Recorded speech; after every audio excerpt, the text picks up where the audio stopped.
Here we are with Jess Henderson from the Barn, and we are so happy to have you here. This is something to talk about from the Bainbridge Island Senior Community Center, and our programming is now sponsored by Fieldstone Memory Care Bainbridge Island. Fieldstone is up on Rolling Bay. They offer innovative and compassionate care. You can call 360-271-2530 and schedule a tour of Fieldstone's beautifully appointed apartments on Rolling Bay. So give them a call and check it out. And thank you, Jess, for showing up today. I'm looking forward to hearing about everything that's going on at the Bainbridge Artisan Resource Network, also more casually known as Barn. The Barn. The Barn. All right. Well, I'm happy to share a little bit about what's going on. I wanted to tell you about a few events coming up that are really exciting. I would like to share with you an event coming up. I'm going to share my screen and show you this image of this event coming up. Hold on one sec. All righty. So do you see the Barn homepage here? All right. Yes, we do. Okay. So the picture just slid away. Oh, now you can see Try It. We have a new series of classes that's short and easy for folks that just want to try something new and don't want to commit to a whole 3-week-long class. But that Try It series is in all different studios, and you can learn about all sorts of things, making earrings, making a spinning top. Okay, here I'm back to Dark and Stormy Night. So Dark and Stormy Night is this wonderful event, which is normally in person in our great room. And this year it's going to be online again. But different authors read their stories, and they share original stories that they've written about, just spooky topics. And this year it has a really fun component where you can bid ahead of the event on getting something in their written into their stories, naming characters in their stories. Let's see if I can link to this here, and you can see what I'm talking about. So, for instance, this Kevin O'Brien, he actually is writing a novel, and we have an auction for getting to name one of the characters in his novel, in his thriller.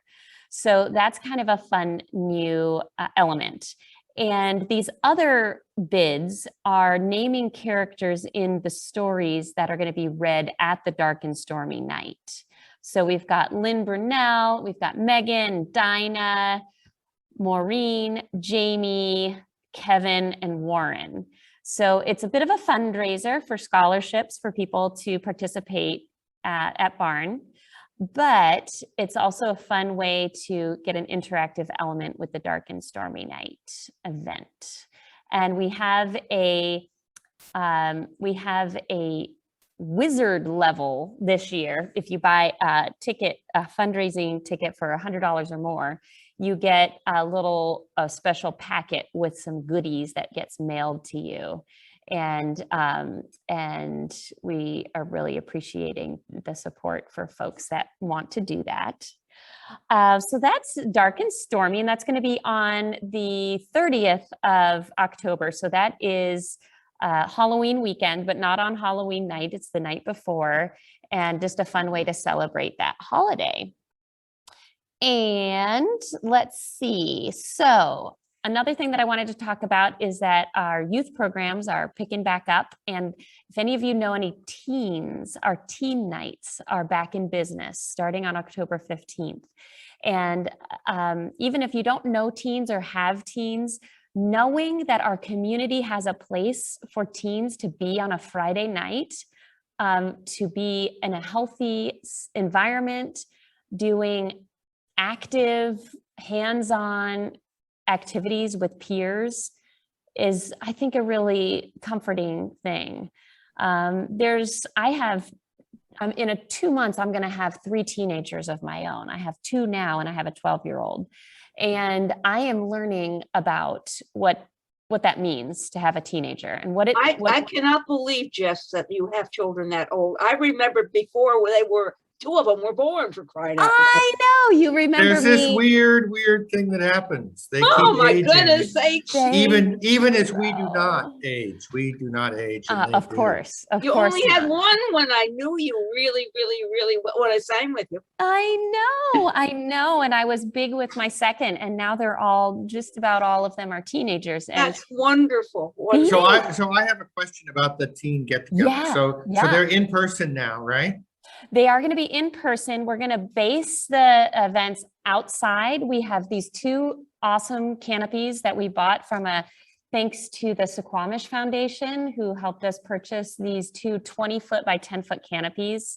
And we had all of our summer programs outside, most of them outside this summer. And so the teens come and they don't have to sign up, but they get to come and they can do some crafts out in the canopies. And we're hoping, if the burn ban lifts, which I think it will after next week with all the rain, that we'll have a campfire out there, a bonfire too, to kind of have a nice place for people to gather and have music and that kind of thing. And then we will have indoor activities as well. So, but we are open. And a few weeks ago, the organization made the decision to require vaccination for all individuals entering our building. So we are masked as well. I'm not, because nobody's in this room where I am. But so the teens that come to teen night that want to come inside and do some of our indoor activities are going to need to be vaccinated and masked. And they will be small numbers, like 4 or 6 students in a studio. Very similar to what we're doing here at the Senior Community Center. Okay, you're requiring vaccination for Yes. indoors and masking, and I think it just, for one thing, it puts everybody at ease, and it avoids unnecessary exposure. And there are people among us who have some health risks, and so let's just go with that. it's been really hard to deliver that message to folks that aren't or can't be vaccinated for one reason or other. And so on a personal level, that's been really hard for me to, I have a lot of compassion for those folks. And so that's been really hard. And I just hope that we can get back to a place where that is not going to be needed anymore.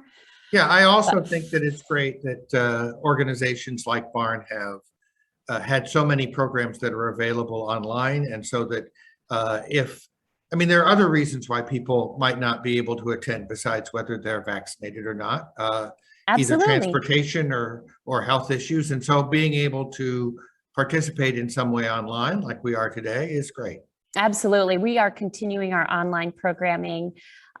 We have a bookmaking class coming up, and we mail out all the kits with all the materials and the tools, the special needle and thread and that kind of thing. And you just get guided through the projects online. And I've found the few events that I've done where it's actually making projects have been very successful. I made a ring out of wood from home.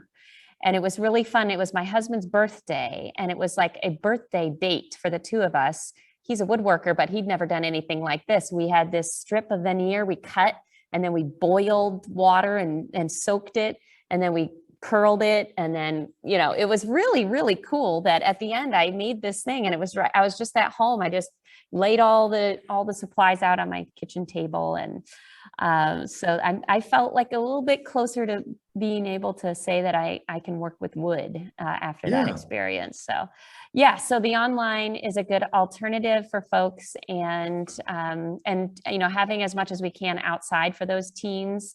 We are going to ask that they still stay masked up for the most part outdoors too. But those are really fun. And we have on the docket for our first teen night, we have wood carving. They're going to be carving a dog out of a piece of wood. We have party popcorn mixes in the kitchen with all sorts of ingredients. And it's kind of a, quick, we don't really have enough time with them to do a whole prepare, bake, eat kind of thing. That would take more like a couple hours or 3 hours, but they get to make a party mix, a popcorn mix. We have in the writer studio, we're going to have a LGBTQ writing circle, which will be supportive of students that want a safe space to talk about identity and gender and sexual orientation and just exploring different ideas for their own lives. So that'll be cool. And then we also have, I can't believe they're going to offer this for teens, but there's Torchwork in the glass studio. So they're going to get the fire going, and just 4 kids are going to get to make beads out of glass, and with melting the glass rods into a bead with their torches. So this is going to be really exciting. And we have a great new lead in our glass studio who's really wanting to make it open and accessible for everybody. So teens included. Couple other things I'd like to share. Can you hear background noise, or is it okay? It's okay. We hear a little bit, but that's okay. Somebody is excited in the hallway, and yes. Well, that's because we're in the barn where excitement is everyday activity. Exactly. So I wanted to share with you a big community event that we've done in the past is the bazaar, the Barn Bazaar, where we have, at last count, over 50 members that would set up tables in barn with their wares to sell on one big day in end of November. And it's been a very popular holiday shopping event. And last year we moved it online, and this year we are going to do it online again. So each of those barn artists, there's no limit because we don't have the space constraints, anyone who wishes, that's a barn member, can create a page on our website, on our marketplace website, and you can go and purchase from these local artists and then come and pick up the piece that you bought at Barn. And so there's anything from wood turned bowls to fabric kind of creations, prints, beautiful art prints, practical things like ice cream scoops and all sorts of things. So keep your eye open for the notice to come out in November. I think it will be starting around November 20th through December 15th. And that will be the online Barn Bazaar. And hopefully one day we'd like to just extend that to a year-round marketplace for our members to be able to sell their goods. But we aren't quite there yet. Speaking of the holidays, we have a lot of holiday sort of classes coming up. Who doesn't love a handmade gift? I mean, we practically have everything we need in our lives, but if somebody makes something homemade, that is really special. And it means that they took time to think about you and spend their own time to create something with their own hands. And so we have quite a few classes in November and December that are geared towards gift giving, and kind of a shortish class that will result in something that you might enjoy giving to someone for a winter holiday. One that I know is coming up is Snowflake made out of glass. And I keep talking about glass because they're just on fire right now, literally. And I've been taking a couple of classes myself in that studio. And so would that be discoverable on the website? Yep, absolutely. So you can go to bainbridgebarn.org, and you can either go to the main calendar, or if you know what studio you'd like to go to, you can, on the first tab on the left is studios, and then you can scroll down, or classes, and scroll down to glass or whatever class you would like, whichever studio you would like to focus on, and see their calendar and listing of classes. But I can also look at an overall calendar? Yep, you sure can. You sure can. So would you like me to demonstrate that on our website? That would be great. Okay, let's do that. Okay, so let's go to bainbridgebarn.org, and up here you'll see studios, and then the next tab over is classes and events. And if you scroll, first on the list is online classes, and you can see a calendar with all the online classes. Then there's the list of all the studios if you have one in particular you want to go to. There's also a tab for youth classes, try it classes if you want those real short beginner classes, evening weekend classes. So if you're a working person and you only have evenings and weekends, and then the very bottom is all classes. Whew. Anyway, this Context magazine is an online publication that has a lot of writing submitted by members, and also sharing just projects that people have made. And I'm going to click onto it when the slider image comes over to it in a sec. And it's really fun because they have different challenges each month, and you can see what their challenge is, and you can contribute. So here's our Context website, and there is a showcase, creative combos, different people's writing, and give it a try. Let's click on give it a try. So these are sentences that people have submitted their favorite sentence in writing. So every month when the magazine comes out, or every time the magazine comes out, in advance of that, they'll put a call out to members and say, here's a theme for you to contribute. And this one was favorite sentences in writing, why they love these favorite sentences. A feather of blue brushed the bottom of the sky like breath on a mirror. And Jessica Doobie talks about why she loves that sentence. So it's just kind of a way to share good writing and different ideas. And here's some pieces of art that are showcased. Donna Lee Dowdney made these amazing pieces, which are actually hanging in Barn right now. And she contributed this and shared a little bit about her inspiration for that. And different articles that people have written. And let's look and see some other work that some people have made. Wow, this is Jeff Williams getting really creative with his, I think they're chopping boards, cutting boards. And yeah, those are gorgeous. Yeah, this is amazing how thin those lines are, and really interesting way of playing with that positive and negative space. And here's a couple of other pieces, a table that he made. Interesting how those legs have sort of texture to it. Yes, it's a step above your ring. Oh, yes. Oh, yes. Now, Jeff is really involved. I think he's on the board of Barn, but really involved in the wood studio. Let's see. Interview with Pam Galvani. You might know Pam. She's a printmaker. So there's a video here of her talking about her work.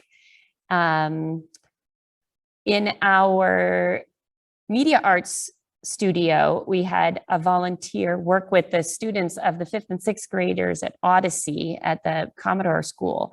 And they wrote a play called You're Muted, an audio play. And it's a play for our time. It is, and you can listen to it here. And it is so poignant and touching to think the COVID through the eyes of 11 and 12-year-olds, what it was like to live through this.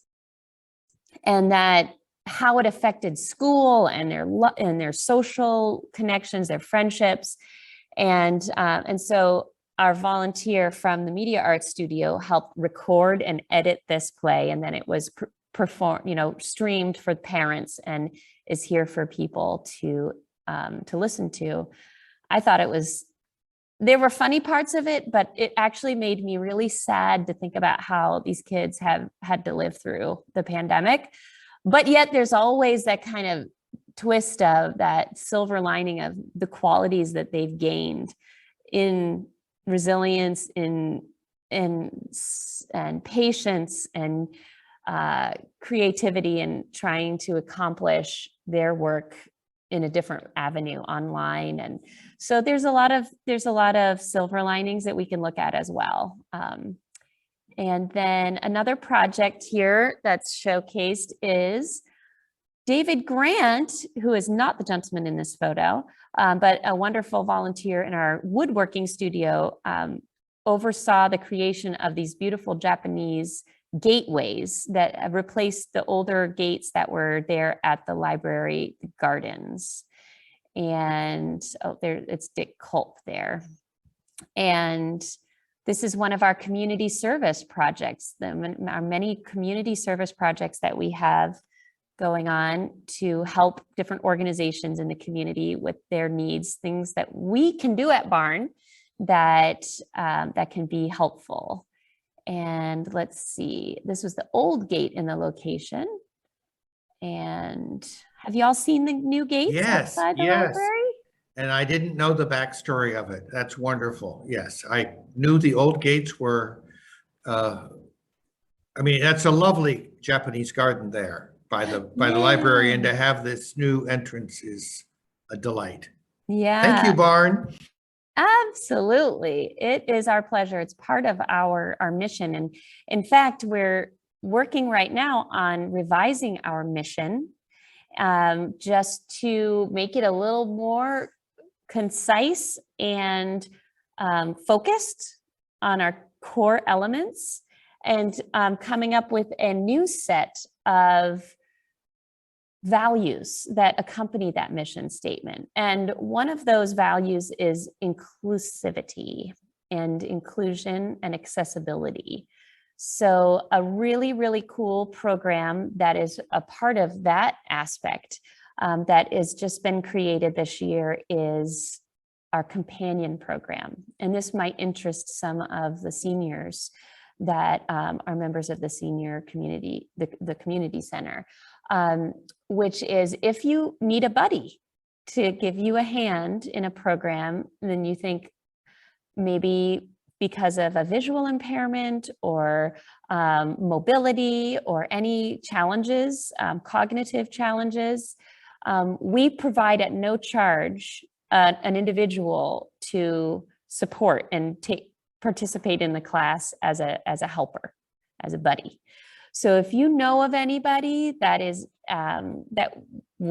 could benefit from that, encourage them to reach out to us. And we have, I don't know if it's super easy to get to on our website right now, because we've just come through the pilot phase and we're going to make it more public now. But on our website, bainbridgebarn.org/companions, and then you can submit your information and what you need and what class you want to take.